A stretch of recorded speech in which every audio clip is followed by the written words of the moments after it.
ఇచ్చి ముందు ఎస్టిమేషన్ వేయాలా, టెండర్స్ వేయాలా, దాని తర్వాత 2-3 నెలలు కనీసం పడుతుంది. ఆ రకంగా మనం వెంటనే ఈ యొక్క ప్రయత్నం చేస్తామని తెలియజేస్తాం. కాంపౌండ్ వాళ్ళు కూడా మనం ప్రయత్నం చేద్దాం ఖచ్చితంగా. ఎందుకంటే ఇవాళ ఉన్నటువంటి పరిస్థితుల్లో ప్రతి డిపార్ట్మెంట్ దగ్గర కూడా ఎక్కడా కూడా ₹1 మిగల్చకుండా మొత్తం జగన్మోహన్ రెడ్డి గారు ఖాళీ చేసిన పరిస్థితుల్లో అనుభవంతో కూడిన ప్రభుత్వం నెమ్మదిగా ఇప్పుడు ఆగస్టు 15 నాటికి ఈసారి ఫ్రీ బస్సులు ఇవ్వబోతున్నాం. అలా ఒక్కొక్క సమస్యని పరిష్కరించుకు ప్రజలకు మెరుగైన సౌకర్యాలు ఇవ్వడానికి కట్టుబడి ఉన్నాం.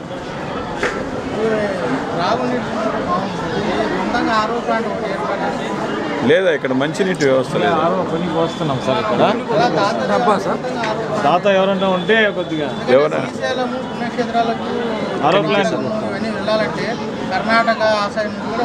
మా ఇలాంటి వాళ్ళు అందరినీ కలిసి మీరు అని కాదు ఆల్రెడీ మనకు కూర్చునేదానికి బల్లలు గిల్లలు ఇక్కడ కానీ దోర్నాల్ సెంటర్ కానీ అన్నిటి ఆరో ప్లాంట్ అంటే ఫైనాన్షియల్ గా చాలా ఎక్కువ కాస్ట్ అవుతుంది. మెయింటెనెన్స్ చేస్తారని గ్యారెంటీ లేదు.